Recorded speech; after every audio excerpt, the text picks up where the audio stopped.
Hey, it's Demilich again. Well, it's been quite a while since I released the last part, and this is probably the longest break so far, but the time has come to wrap up this series and, as they say, close all the open questions. Right away, I want to mention that the information I'll be sharing here is relevant for both the vanilla version of the Soulstorm and the Definitive Edition. Just like in the previous parts of this video series, all the material I covered early on this channel is still up to date. Thankfully, the developers haven't changed the balance enough to make any of my early content obsolete.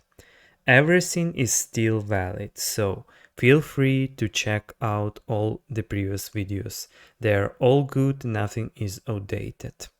Now, let's move on to the review of the last three armies. And the first army on our list is the Imperial Guard. As we can see, Kasarkins and their regular Imperial Guards are primarily anti-infantry units. All of their upgrades are focused on infantry. We can also notice that the Kasarkin's plasma weapons are weaker and cheaper than the plasma weapons of regular Imperial Guards. However, their grenades turn out to be more effective at the same cost.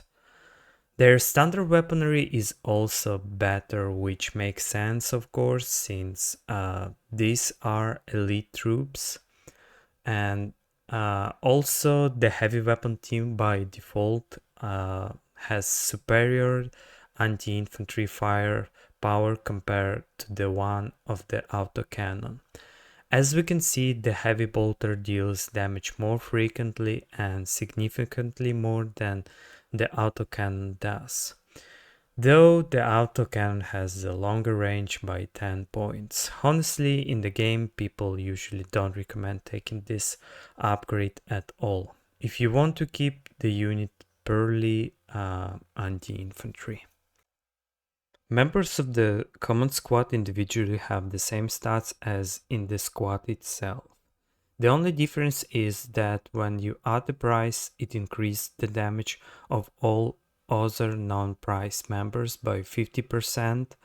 Other members like the commissar boosts morale, and of course the price is the best addition because it increases speed, hit points, and overall damage.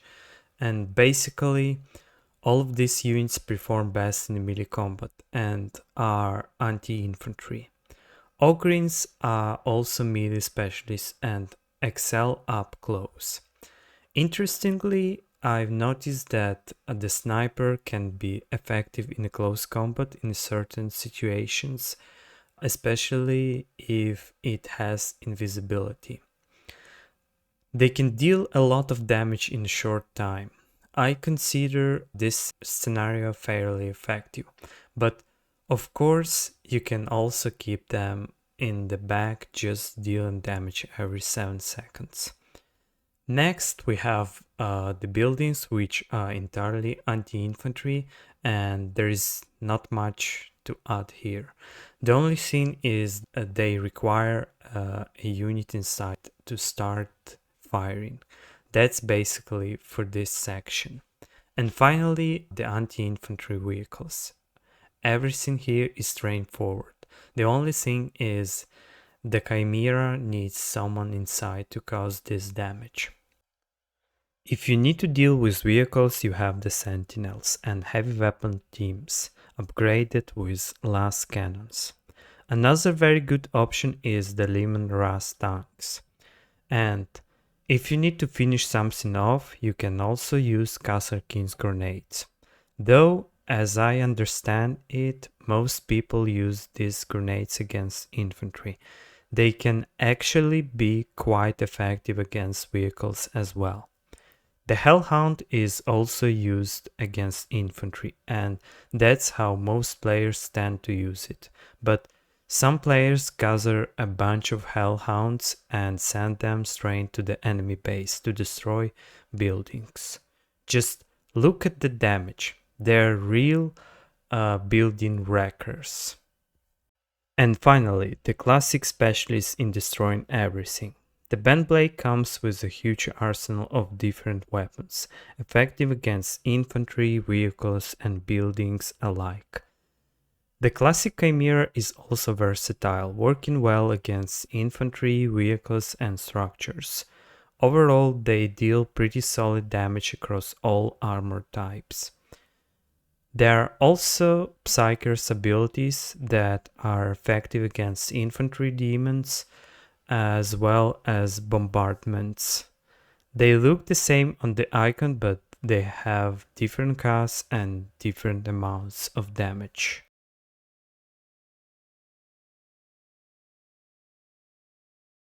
Now, let's move on to the next army, the Tau Empire.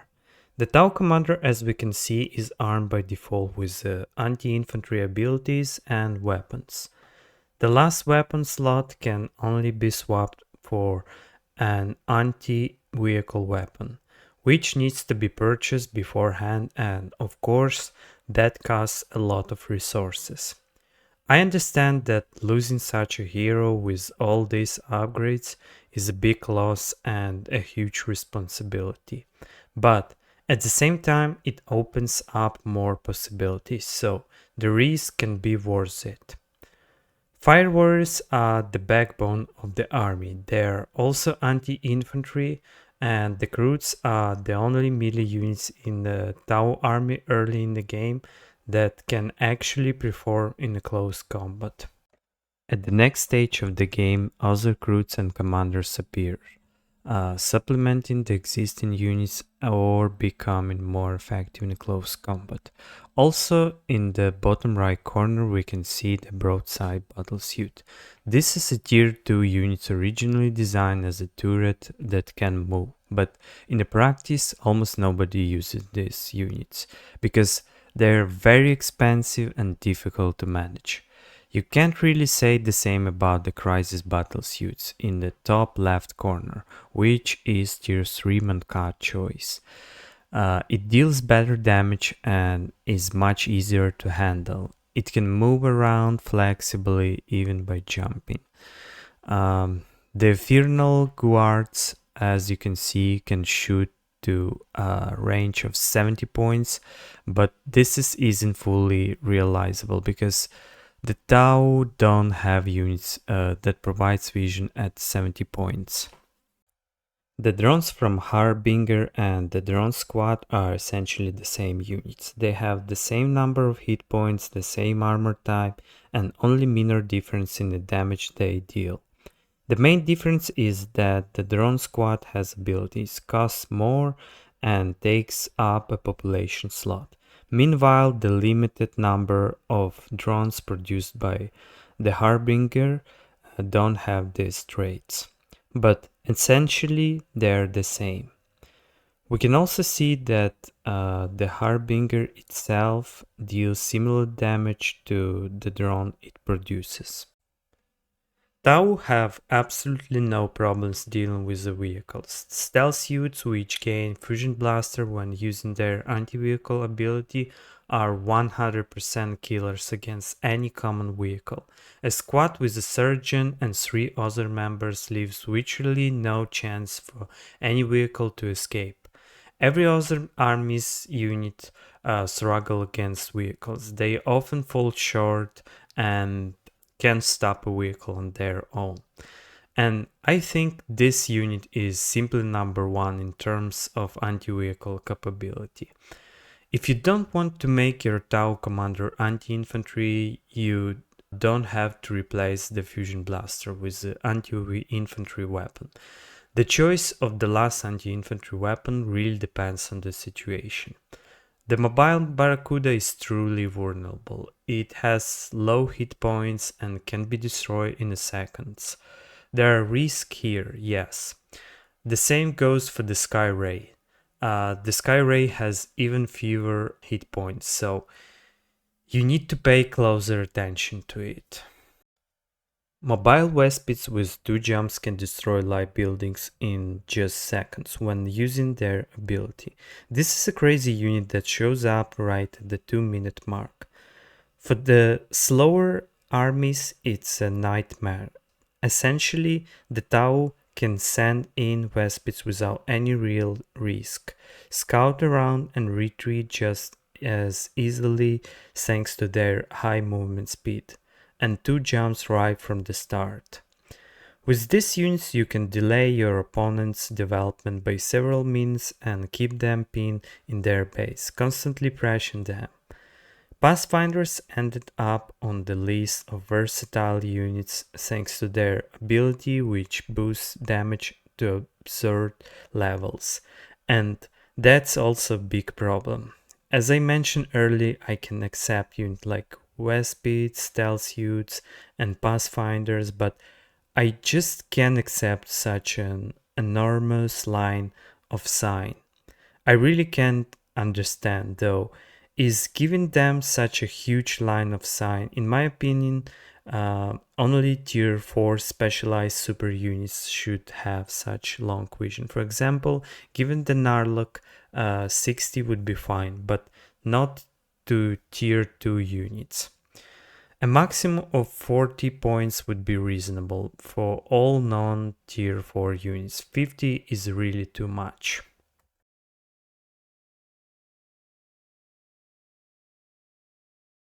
The first anti-infantry units of the Sisters of the Battle army don't stand out with anything special. The only thing worth mentioning is that the army overall is highly accurate. In terms of aim, they have a high hit rate, and this also applies when firing on a move. Other than that, there is nothing much to add here, just classic anti-infantry units. We also see the Inferno pistols carried by the canonists, and this weapon is given to the Confessor and almost all of the army surgeons as well. The only difference lies in the percentage of damage, but the proportion stays the same. That's why this pistol is considered an anti-infantry weapon. Next, we see some interesting things. The Celestian squad by default are fully anti-infantry units based on their stats, but they can be equipped with anti-vehicle weapons. If you don't need that, you can simply leave them without the upgrade. And then there is another strange detail. Very high tier units like the Angels and the Living Saint are in practice anti-infantry units. Proportionally, they deal much more damage to infantry. I would say significantly more.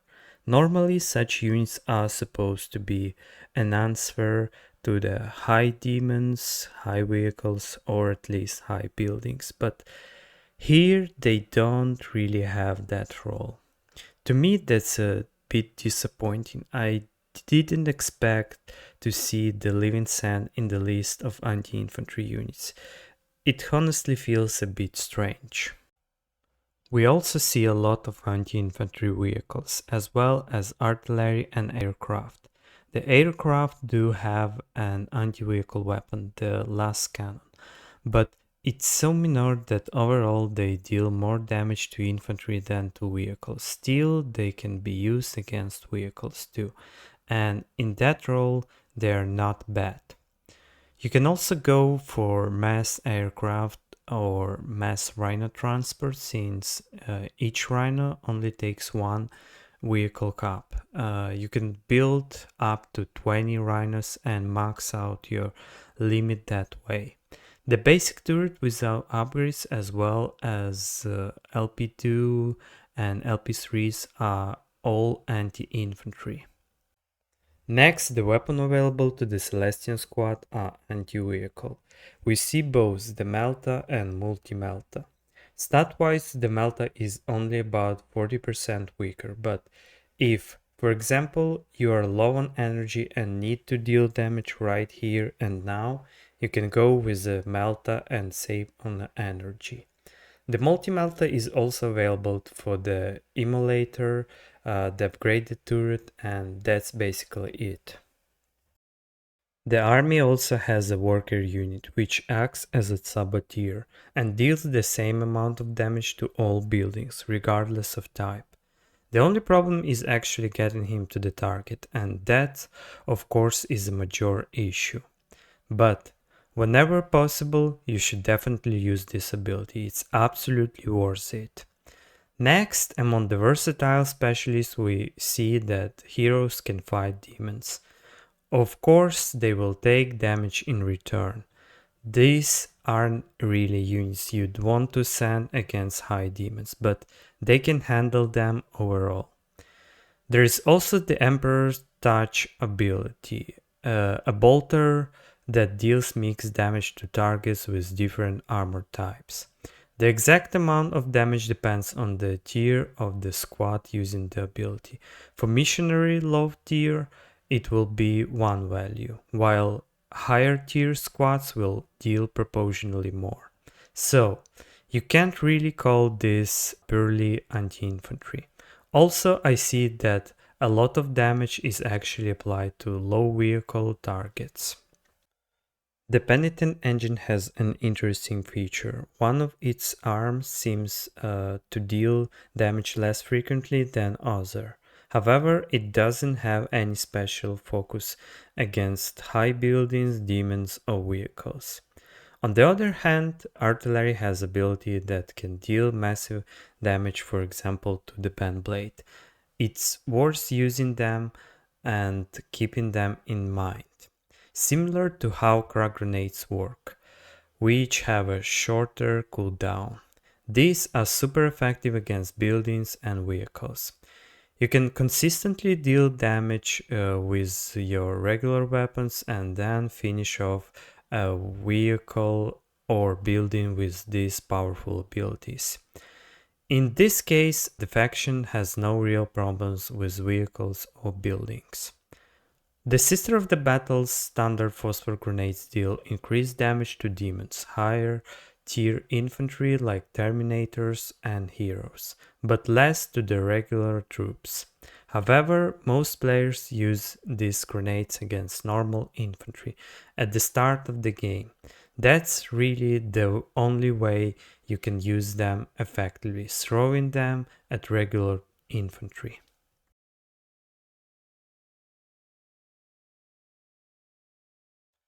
And finally, to summarize, based on the experience and analysis from the previous parts, we can say that in all armies with anti-infantry units, these units will regularly also perform well against medium demons. Anti-vehicle units are also effective against buildings. Heroes, for example, usually handle high demons or vehicles well. That's basically how it works in this game. Thank you for watching, and I'll see you in my streams and in the next videos.